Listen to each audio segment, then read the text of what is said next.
A.K. Bhattacharjee, my friend colleague Mr. Kayal, my colleague in the bar, members of the civil society, the press present. Today we have come to a situation in this country where a fractious fight between the judiciary and the executive is at its maximum, because, as you know, about 2 days back, the allegation of the Collegium that the government is stonewalling all appointments is exploding to the extent that the Minister of Law has already stated that the decision in the third judge's case in 1998, wherein the Supreme Court's Collegium, which was brought in the judge's case of 1993, the plurality of the judges, the Chief Justice does not include only him, but the 5 judges in the Supreme Court and 4 judges, including the Chief Justice in the High Court. Now this impasse will affect whom? The impasse will affect the common man, because the common man is not concerned with the words judicial independence. This word of judicial independence is a word which has got different narratives. But before I give my comprehensive take on the subject, whether the collegium system in the higher judiciary in India is changing the basic structure of the constitution, one thing I want to make it very, very clear to the members of the august body present today. I, being a lawyer, and also I have been in academics simultaneously for nearing 30 years of practice and 28 years of academics, I want to make it clear that independence of the judiciary is non-negotiable. The judiciary today has a position which is very unique throughout the world. As we all know, that the judiciary does not have the sword, it does not have the strings, means it does not have the money, it does not have the sword, but it has one very important thing: the confidence of the people on the institution. And today, this meeting, there is a misconception amongst my colleagues in the bar that whenever we talk about judicial independence, the next question comes is, will the government take over? It is whose case that the government will take over? We are the concept of appointment of judges, which is under Article 217 and 124. 124 is of the Supreme Court, 217 is that of the High Court. We have a system which we have started from 1950 when we became a republic, where the government has not been given the power to appoint judges in the higher judiciary, because the majority cases in India, half of the cases are against government, and a robust system of keeping the judges independent is already there in the constitution. The institutional independence. We want our judges to be independent. We want our judges, the institution, to be robust. We want that as members of the bar, we are accountable. Because ultimately a reflection of the judges today is a reflection of the bar 30 to 25 years back. In fact, this statement is being made by none other than the present Chief Justice, Justice Chandrachud, when he entered office last week. He said it's a reflection of the bar. So the most important, I am fully in agreement with my senior sir, Mr. A.K. Bhattacharjee, when he says that we are not here to impute motives, we are not here to criticize anyone, but we are here, the system is more important than us. And this statement of mine finds reflection in S.P. Gupta's case in 1981, the observation of Justice Fazal Ali, which I am going to read now. Justice Fazal Ali, because that was a case where for the first time the executive power, the Supreme Court, basically it did not rule, because appointment of judges is always an administrative power. There cannot be a misconception. The appointment of judges is always an administrative power which the government will exercise. Because the procedure of appointment of judges, of keeping the judiciary independent from the other organs, is already there. The judges will be appointed by the President in consultation with the Chief Justice. Means a participatory and a collaborative procedure is already there in the Constitution. But we find that the system, the chaos, I will say the chaos which we are now into, because ultimately the entire Supreme Court, the entire High Court's appointment process is stalled. And who is the who will be suffering? The common man, because the pendency of the litigation has already increased. And you cannot expect a judge, because as I said, the judges, Indian judiciary, we should be proud for one reason, that the judges work under tremendous pressure. I'm not saying the lawyers are not doing under pressure, but we have to see that the institutional mechanism which is already there, the entire edifice doesn't break down. Now we are having a bar which is silent. If there is any system which has outlived its purpose, no system is perfect. The fact that a collegium system is, in fact, the common man's perception is that it is the euphemism for nepotism, favoritism and patronage. This is not I as a counsel saying. This has been recorded. It has been, in fact, it has retired judges of the Supreme Court has also said that merit has been ignored in many cases. But at the same time, we'll have to say that the collegium system has also brought about good judges also. We cannot take a view that everything is bad, because no system is perfect. But today we are in a situation, if we don't take corrective measures, the common man is confused today. In fact, I'll come to Justice Fazal Ali's observation, one of a beautiful observation recorded in S.P. Gupta's case, where he says that the concept of judicial independence is a word for the lawyers, for the upper middle class educated persons, for the press, but for a common man, his only answer is that if he has gone to the court, he will want a judgment which is fair and which is just, because he is already have to confront other problems, his personal problems, employment problems, financial problems. When his rights are abdicated, he wants a robust system, and that robust system, in that process, we lawyers are the first line of defense, because ultimately we are accountable to our clients. We cannot blame the system that no, the judge is not giving. Whether we have been able, in this 20 years when the Collegium is there, the debate which has now reached to this level, have the bar, I'll say the bar, entire bar in India, is silent on issues which is affecting the entire system. In fact, if I may quote Justice Chalameshar's dissent, and always remember dissents, the dissent of ADM Jabalpur was the law in Maneka Gandhi.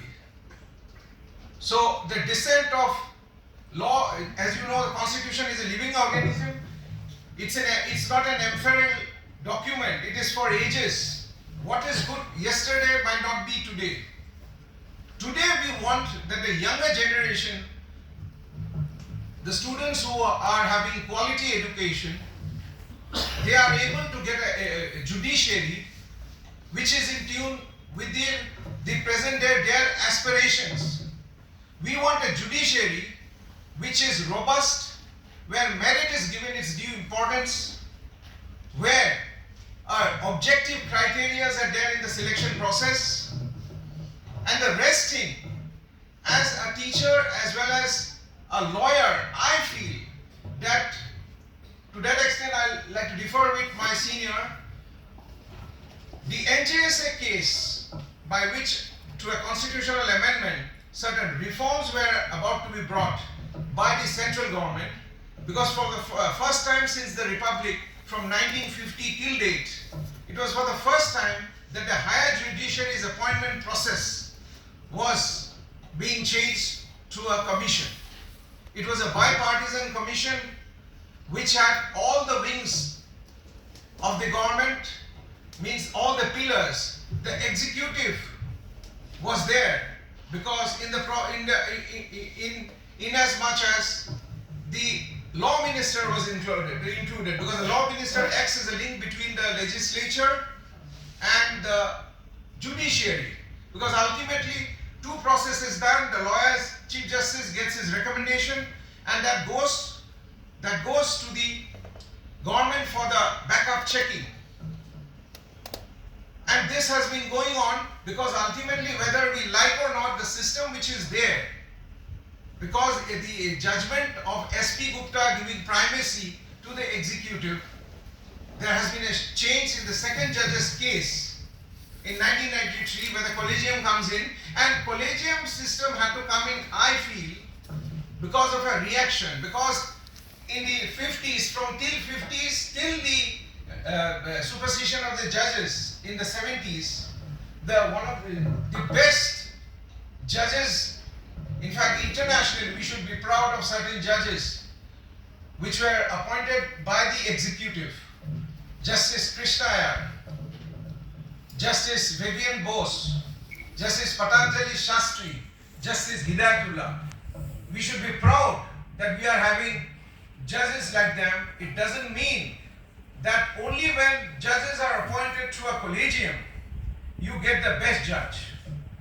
They were appointed by the system, by the executive, that in consultation that was there. The problem started after supersession was done during the Mrs. Indira Gandhi's time, where after Keshwananda Bharati case, the supersession took place of 4 judges. Next comes when the ADM Jabalpur case comes in, where Justice Khanna, being the senior most, had to lose because of Justice Ray being brought in.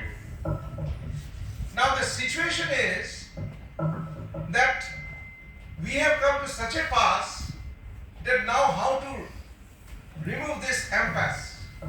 For that, I personally feel that the judgment, we can always, as you know, critical examination of the judicial process gives strength to democracy. There is a misconception amongst the bar itself that if you criticize a judgment, contempt proceedings will be drawn up. Our judiciary is sufficiently a robust judiciary. If we don't point out the systemic defects which has taken place, should we not go for a change of that system? Because unless and until the defect comes in, the parliament takes care of it. Because parliament, as you know, parliament exercises plenary power, its constituent power. The power of the judiciary exercises power which is supreme. It has the power of finality, which no one can question, subject to appeal. When a judgment is given, neither the government or the legislature can overrule it. It's a settled position. That starts from the American Supreme Court's judgment of 1803, the Marbury versus Madison. That is the basis of the doctrine of judicial review. But at the same time, we will have to see that whether the judiciary has constitutive power of Parliament. That, to my knowledge, the judiciary doesn't have, because each organs have within their own spheres. Secondly, I find that the NJSC, which was brought by the government, had some mechanism to correct the system. And what is the mechanism? I will now place it. Number one, it had given power to a 6-member committee. And the 6-member committee is the Chief Justice of India and 2 senior judges. So of the 6, primacy of the judiciary is intact. Because the consultation power cannot be taken away by any government of the day, because if you take that power, the judicial institution will collapse. Why? Because the independence of a judiciary, I'll put it in another way. Independence of the judiciary is a basic structure, no doubt, but we have to see also that the executive, the check and balance is also a basic structure. The constitution does not envisage a situation where a power is concentrated on one organ, and that is the criticism which is going around, that nowhere in the world the judges appoint themselves. But here even in England now, the Judicial Commission has the lay members, because ultimately when you bring in the lay members, because as you know, Supreme Court is a public institution, it is amenable to public scrutiny, there is no doubt about it. In fact, the Supreme Court has upheld the orders of the Delhi High Court regarding the RTI, where it has clearly said, because a transparent system gives strength to the system, but also a fearless and a fearless judiciary, a strong judiciary also empowers. An independent judiciary also presupposes an efficient judiciary. And an efficient judiciary can only happen when persons who are competent comes to the system. And for that I'll say the future generation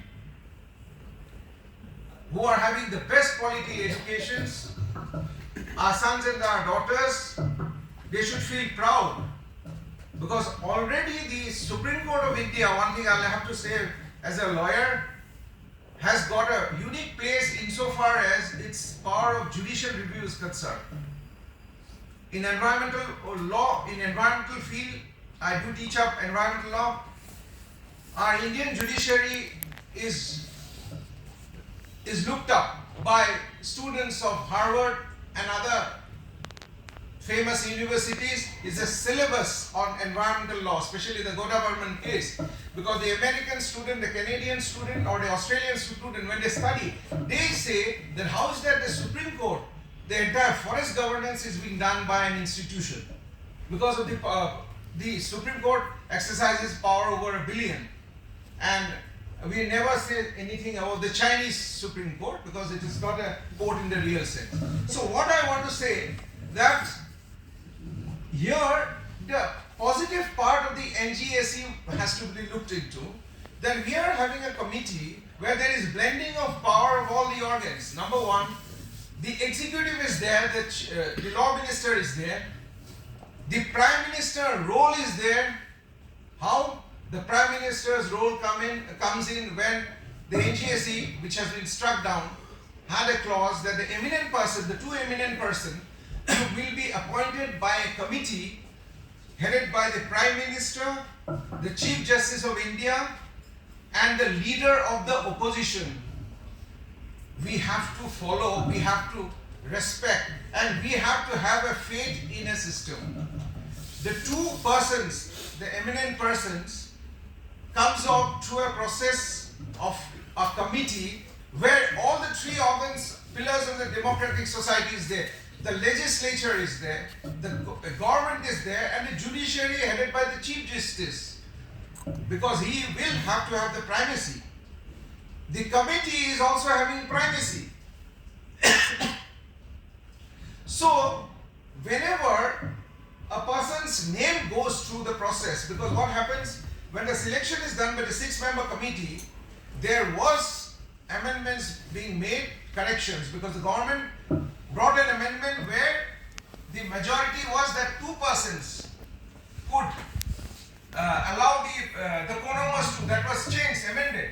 And thing is, only till the 5 members of the 6 gives its recommendation can names go through. And after it goes through this procedure, we can expect quality to come in. Quality to come in the appointment process. Because ultimately the misconception, the judges already have their institutional independence in the form of security of tenure. The tenures are secured. Their conduct cannot be discussed. They can be impeached through a very elaborate procedure, because these are the institutional mechanism which is in place in the constitution. And in fact, if we go to the debates in the 1949, Ambedkar, when he made the debate was going on, when these appointments in the higher judiciary was the subject matter, there was a specific statement by Mr. Ambedkar which is very important. He says that if we give power to the executive, it will be political considerations coming, partisan interest coming. But that doesn't mean that we give power to the Chief Justice, because he is also a person with all the failings. All the failings, all the predilections. So, for the time being, since the consultative process, the decision of the Chief Justice of India has to be given primacy, this is protected for the time being, and the word is for the time being. Means what? Today is 2022. A situation has come going by what the developments are, and the common people are just awestruck. Because as I have said, Justice Faisal Ali's observation is important. They are not concerned with the niceties of law, they are concerned with their case. They want an institution where justice is delivered without fear and favor, and justice is delivered in a fair and a transparent manner, where judges work under a constitution. So, what I personally feel, my take on the subject is that now we are in this deadlock under 2 situations. The central government is insisting, because this, I've gone through the entire material, and what I find, because subject to correction, the third judge's case basically said that once the Chief Justice clears the recommendation for the second time, the government has no option but to clear it. But now what has happened, possibly, I think, we as lawyers can think, can presume, the government of the day thought it that a parliamentary legislation has been struck down which wanted to improve the system. So now they are basically using a word called pocket veto. They are sitting over it and resulting in lawyers whose name has gone for judges. They are not getting it, and many of them has also, they think that staying in the bar is better, because in the meantime their colleagues already know that they have been selected, they have been recommended. That is also very shocking. Similar is the situation, the government cannot issue mandamus, but what I feel tomorrow is also very important. Tomorrow is the day when, I think 28, where the Supreme Court is going to see to the matter relating how the government takes the stand. How the government takes the stand, are they clearing or not? Because now the massive piling up of cases is rendering the entire edifice to break down now. And it will break on whose head? It will break on everyone's head. That we cannot allow. So as I have said in my discussion, we are here to find solution to a system. We want an independent judiciary, because we want our judges to be independent against an executive arbitrariness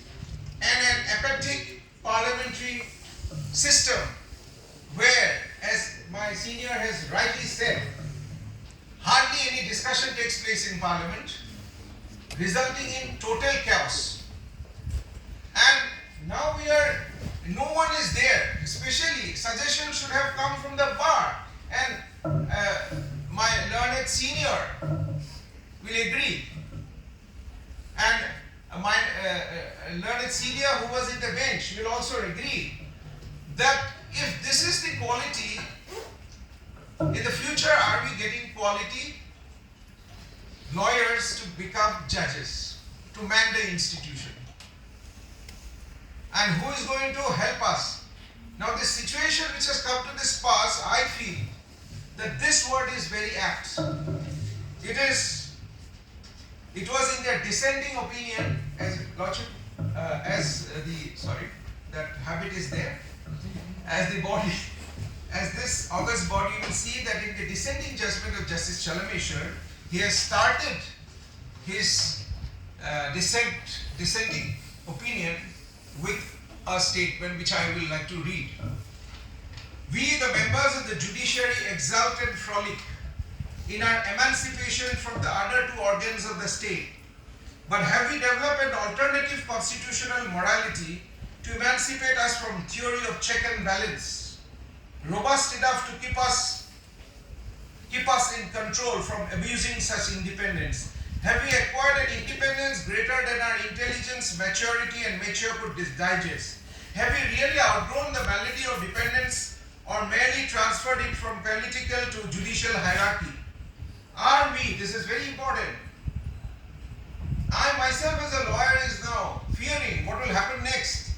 Will I be accountable to my clients? Are we nearing such an ethical and constitutional disorder that the frightening civil society runs back to Mother Nature or some other less wholesome authority to discipline us? So in fact, towards the end he ends up with a Lord Macaulay's statement that reform what you may preserve. So I as a lawyer feel the time has come.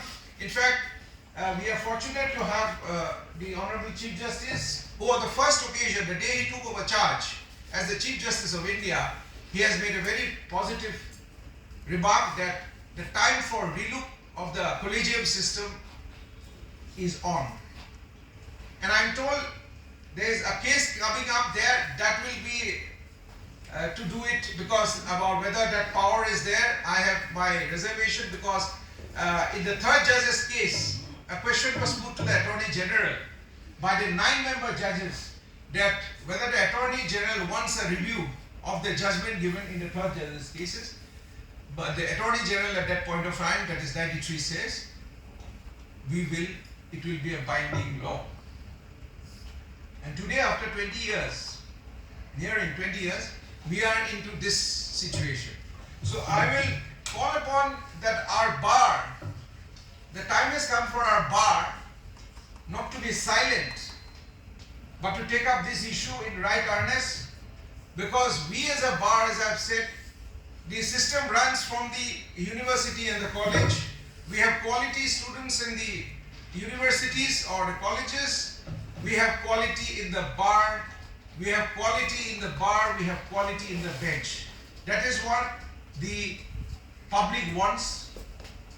And once the confidence is there, it being a counter-majoritarian institution in this world, the judiciary is always under threat. Throughout the world, take the case in America. Because in America, parliamentary system is there, the Senate confirms it. But here, we are having a system which I personally feel time has come to have a relook. And I will call upon the members of the bar, and I will support fully, because my senior, who I've been in practice for nearing 27 years, nearing 30, I have seen both Mr. Sharma and Mr. Senior Counsel Bhattacharjee. One thing I find it very shocking of our bar, that when issues of great importance are brought up, those issues are not brought into light, because somehow the bar breaks out. There is a polarization. But that polarization about 20 years back, because as we know, when you take up an issue, there will be detractors. But towards the end, with time, in life we learn that as time progresses, those turn out. Today I am very fortunate that Mr. Bhattacharji has seen, and with his experience of Mr. Honorable Retired Judge Mr. Sharma, who I suppose, though he has said he is a product of the Collegium, but he will also have his view. That doesn't preclude him, but the institutional change is the need of the hour, because if we now procrastinate, if we keep it pending, worse times are going to come, and we'll be answerable to our clients, because ultimately the justice delivery system is for them, and we don't want the entire edifice to break down. So what I say, that the role of the bar is now very important. The bar now cannot escape responsibility, and I will personally say that our bar, I will not castigate that everyone, there are genuine, but our bar has not taken up the stand which they should have taken up. Silence is not going to help them, because in the end we are accountable. We will not escape from this accountability. And last and not the least, we want that the judiciary remains always independent. Judiciary always faces the time. The judiciary always protects the right of the common man, because the judiciary is the last resort of the common man, the teeming millions, and the confidence of the system by the common people will make the system stronger. And lastly, I will conclude with one statement. If we have not learned from history, we will go down in history, and the future posterity will blame us that in times of crisis we never raised our voice, because each of us have our own interests involved. And the future, the students, the young students, I have seen some students coming from different universities and colleges. We have to bring them, you have to give them the confidence. They will have to come here while we move out. And if we don't make anything and we don't mentor them, there is no point blaming. Now is the time to act. People still have faith. We have to keep this faith intact. And judicial independence is non-negotiable. Thank you.